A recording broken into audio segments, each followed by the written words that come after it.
बिस्मिल्लाहिर्रहमानिर्रहीम। अस्सलामुअलैकुम नाज़रीन कराम, नई वीडियो में आपको खुश आमदीद कहते हैं। इस वक्त एक जानिब तो पाकिस्तान के दिवालिया होने की बाज़गश्त है और वज़ीर दिफ़ा, एक एटमी मुल्क का वज़ीर दिफ़ा उस एटमी मुल्क के डिफ़ाल्ट होने का ऐलान कर रहा है, जबकि बाकी हुकूमत इस पर मुजरिमाना खामोशी इख्तियार किए हुए है।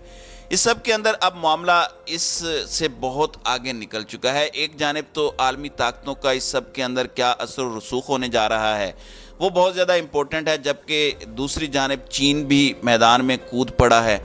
और चाइना इस वक्त एक बहुत बड़ा सच सामने लेकर आया है। सी पैक के ख़िलाफ़ आखिर कौन था और क्या इमरान खान ने सी पैक के ख़िलाफ़ कुछ किया, क्योंकि ये एक नैरेटिव बिल्डअप किया जाता है। लेकिन आज चीन की जानिब से इमरान खान सुरखरू हुए हैं। इससे पहले रूसी सफ़ीर ने मीडिया पर आकर वाज़े तौर पर इमरान खान के हवाले से जो बातें की, अब उसके बाद चीन ने भी यूं लग रहा है कि अपना फैसला सुना दिया है। अब एक जानिब तो इस वक्त पूरा प्रोपेगेंडा चाइना के ख़िलाफ़ भी आपके मुल्क में जो है वो चला है और यहाँ तक कि आग लगाई जा रही है कि पाकिस्तान के लोग चीन के ख़िलाफ़ एहतजाज के लिए बाहर निकलें। ये क्या है, इस पर भी बात करेंगे। लेकिन इसमें चीन आखिर खामोश क्यों है? क्या चीन पाकिस्तान से नाराज़ है? इस हवाले से चीन ने वजह भी बता दी है। ये सारी चीज़ें बहुत अहम हैं और इन सब को एक इक्वेशन में डालकर समझने की ज़रूरत है।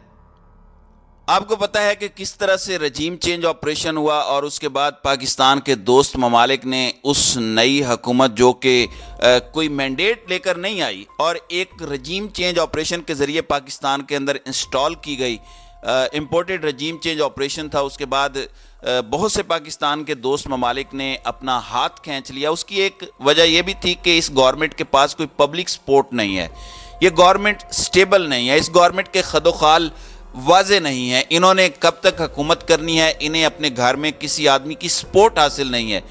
ये सारी चीज़ें इस इक्वेशन में जब डालते हैं तो समझ आ जाती है कि आलमी सतह पर जो दीगर ममालिक हैं वो ऐसे मामलात क्यों कर रहे हैं। अब यहाँ पर एक चीज़ और समझने वाली है। आपको पता होगा कि रूस का दौरा, ज़ाहिरी बात है, वही सबसे बड़ा इशू बना था इमरान खान पर। वैसे बहुत से इल्ज़ामात लगाए जाते हैं। रूस के सफ़ीर ने तो वाज़े कर दिया कि इमरान खान को अमेरिका ने रूस के दौरे से मना किया, लेकिन इमरान खान ने मर्दानगी दिखाई।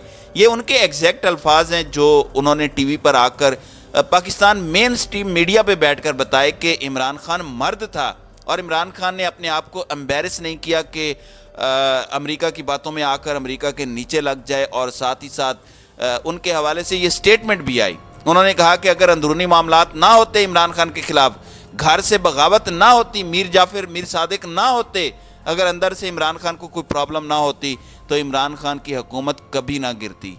ये एक बहुत बड़ी स्टेटमेंट है। ज़ाहिरी बात है कि इस वक्त आलमी दुनिया भी इस इम्पोर्टेड हुकूमत को वैसे ठेंगा दिखा रही है। अब इन्होंने चीन पर इल्ज़ामात की बौछार कर दी है। वो इल्ज़ामात क्या हैं? इस पर मुज़म्मिल सोहरवर्दी ने एक हुकूमती बयानिया जो है वो जारी किया है। वो कहते हैं कि सबसे ज़्यादा पाकिस्तान पर चीन के कर्ज़ों का बोझ है और इन कर्ज़ों की वापसी के लिए पाकिस्तान पर हर वक्त दबाव रहता है। हर माह हम कर्ज़ों की जो किस्तें अदा करते हैं उसका बड़ा हिस्सा हमने चीन को अदा करना होता है। पाकिस्तानी मईशत पर सबसे ज़्यादा बोझ चीनी कर्ज़ों का है। ये दुरुस्त है कि जब पाकिस्तान अंधेरों में डूबा हुआ था, 12 घंटे लोड शेडिंग थी, तब हमने तवानाई के मंसूबे लगाने के लिए ये कर्जे हासिल किए। लेकिन मुल्क में सियासी अदम इस्तेकाम के बायस माली मामलात ख़राब हो गए। हम अब ये कर्जे वापस करने की पोजीशन में नहीं हैं। इनकी अदायगी ने पाकिस्तानी मईशत को गले से जकड़ लिया है। अमेरिका और आलमी मालियाती इदारों का यही मौक़िफ़ है कि हम आपको चीन का कर्जा वापस करने के लिए कर्जा या ग्रांट्स नहीं दे सकते। ये सूरत हाल आज की नहीं है। इमरान खान के दो वजारत उज़्मा में जब IMF के पास जा रहे थे तो उस वक़्त के अमरीकी सदर डोनाल्ड ट्रंप ने वाज़े बयान दिया था कि हम चीन को किस्तें देने के लिए पाकिस्तान को कर्जा नहीं दे सकते। इस वक्त IMF ने पाकिस्तान से सी पैक के तमाम मुआहदे भी मांग लिए थे और कहा था कि पाकिस्तान ने चीन से जो भी कर्जे लिए हुए हैं उनको सामने लाया जाए। इसलिए अमेरिका और मगरिब का ये आज का मौक़िफ़ नहीं है कि आप हमसे पैसे लेकर चीन को नहीं दे सकते। पाकिस्तान ने बिजली के प्लांट लगाने के लिए चीन से महंगे कर्जे लिए। आज मुल्क में रुपए की कदर गिरने की वजह से ये कर्जे मज़ीद महंगे हो गए हैं। चीनी बैंकों ने बुलंद शरह सूद पर पाकिस्तान को कर्जे दिए जो आज हमारे लिए बहुत मुश्किल बन चुके हैं। इसलिए आज पाकिस्तान को चीन से बाहमी कर्ज़ों में रिलीफ दरकार है, जो अभी तक चीन देने के लिए तैयार नहीं है। चीन को पाकिस्तान के कर्जे पेरिस क्लब की तरह आसान शराइत पर रीशेड्यूल करने चाहिए। चीन को समझना चाहिए कि अगर वो कर्जे रीशेड्यूल नहीं करेगा तो पाकिस्तान के डिफ़ॉल्ट होने का ख़तरा है। पाकिस्तान आज डिफ़ॉल्ट के दहाने पर खड़ा नज़र आ रहा है और अमेरिका या यूरोप, सऊदी अरब नहीं बल्कि सिर्फ चीन ही हमको इस मुश्किल से निकाल सकता है। अगर IMF के पास जाने से पहले चीन हमारे कर्जे रीशेड्यूल कर देता तो पाकिस्तान को इस तरह IMF के सामने सर निगूं ना होना पड़ता, नाक से लकीरें निकालनी ना पड़ती। चीन ने तो जो कर्जे रोल ओवर करने थे वो भी नहीं किए। ऐसा करने के लिए पहले IMF के साथ मुआहदा करने की शर्त आयद की जाती रही। हालांकि बाहमी कर्जों के लिए ये लाजमी नहीं, चीन चाहता तो ये कर सकता था, बल्कि अगर चीन IMF के पास जाने से पहले पाकिस्तान को रीशेड्यूल कर देता तो मंजरनामा ही बदल जाता, हमारी ज़रूरियात कम हो जाती, हम IMF के साथ बेहतर बात करने की पोजीशन में आ जाते। शायद आपको याद हो सैलाब के मौके पर जब पाकिस्तान के वज़ीर ख़ारजा अमरीकी सेक्रेटरी ऑफ स्टेट को मिल रहे थे तो अमरीकी सेक्रेटरी ऑफ स्टेट ने कहा था कि चीन को पाकिस्तान को कर्ज़ों में रियायत देनी चाहिए। इसलिए दुनिया हमें बार बार कह रही है कि एक तरफ तो आलमी सफ़बंदी में आप खुद को चीनी लॉबी में कहते हैं, दूसरी तरफ इस मुश्किल वक्त में चीन आपको कोई रिलीफ देने के लिए भी तैयार नहीं। जाएं जाकर पहले चीन से रिलीफ लें। इसलिए आज ये सवाल अहम है कि क्या चीन पाकिस्तान को डिफ़ॉल्ट करवाना चाहता है या नहीं। अब ये इसकी पूरी बैकग्राउंड देखें, ये किस तरह से एक पूरी बैकग्राउंड के साथ चीन के ऊपर इल्ज़ाम लगा रहे हैं। क्या चीन पाकिस्तान को डिफ़ॉल्ट करवाने की किसी बड़ी गेम का हिस्सा बन गया है, या पाकिस्तान की हुकूमत की पॉलिसी में इस्तेकाम ना होने की वजह से चीन की हुकूमत का रवैया सख्त हो गया है। पाकिस्तान और चीन के बाहमी कर्जे इतने बड़े नहीं हैं कि इनको रीशेड्यूल करने से चीनी मईशत पर कोई ख़ास असर पड़ेगा। चीन की मईशत को सामने नज़र रखते हुए ये बहुत मामूली हैं, पाकिस्तान के लिए बहुत बड़े हैं।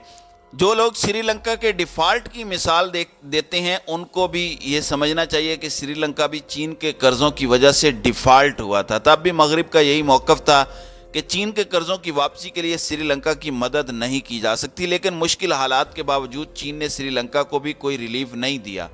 अगर यही सूरत हाल पाकिस्तान की अमेरिका के साथ होती तो पूरे मुल्क में अमेरिका के ख़िलाफ़ एक तूफ़ान आ गया होता, अमेरिका मुर्दाबाद के नारे लग जाते।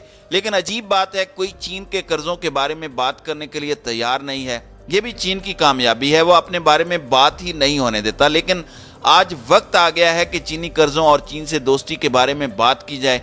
आज चीन भी पाकिस्तान की कर्ज़ों की मद में रिलीफ नहीं देगा तो फिर क्या होगा, पाकिस्तान का डिफ़ॉल्ट किसके मफाद में है। इस सूरत हाल में ये तय होना मुश्किल हो गया है कि चीन हमारा दोस्त है भी या नहीं। वैसे तो चीन और अमेरिका की लड़ाई नज़र आती है, लेकिन कहीं पाकिस्तान के मामले में दोनों एक पेज पर तो नहीं है। अब वक्त आ गया है कि इस पहलू को सामने रख कर चीन की पॉलिसी और मफादात की हरकियात पर खुलकर बात की जाए, वरना देर हो जाएगी। अगर पाकिस्तान की हुकूमतों की पॉलिसियों ने चीन को नाराज़ किया है तो इसकी हकीकत भी सामने आनी चाहिए और चीन को नाराज़ करने वाले हुक्मरानों का किरदार भी सामने आना चाहिए। अब नाज़रीन इकराम, ये जो एक हुकूमती मौक़िफ़ मुज़म्मल सोहरवर्दी के ज़रिए पेश किया गया है, क्या ये बयान देने वाले किसी भी तरह चीन के खैरखा हो सकते हैं? आपको कर्जे इस वजह से नहीं मिल रहे कि चीन आपका दुश्मन है, इस वजह से नहीं मिल रहे, बल्कि उसकी वजह यह है कि आपके पास स्टेबल हुकूमत ही नहीं है। आपके पास वो हुकूमत ही नहीं है जो अवामी मैंडेट के साथ आई हो। आप अवामी मैंडेट वाली हुकूमत लेकर आएँ, आप इलेक्शन कराएं, आप मुल्क को सही सिमत की तरफ लेकर जाएं, आप सही सिमत का तयन करें, तो ही चीन, सऊदी अरब, UAE और दीगर जो हमारे दोस्त ममालिक हैं वो हमारी मदद कर सकते हैं। चीन से अपनी दोस्ती का जो हक है वो तभी वो अदा कर सकते हैं। तो ये जो चाइना के ऊपर एक इल्ज़ाम इस वक्त आयद किया गया है, ये पाकिस्तान की मौजूदा हुकूमत के ऊपर एक सवालिया निशान है। तो नाज़रीन कराम, आपकी इस वीडियो के हवाले से क्या राय है? आप अपनी राय का इजहार कमेंट सेक्शन में ज़रूर कीजिएगा।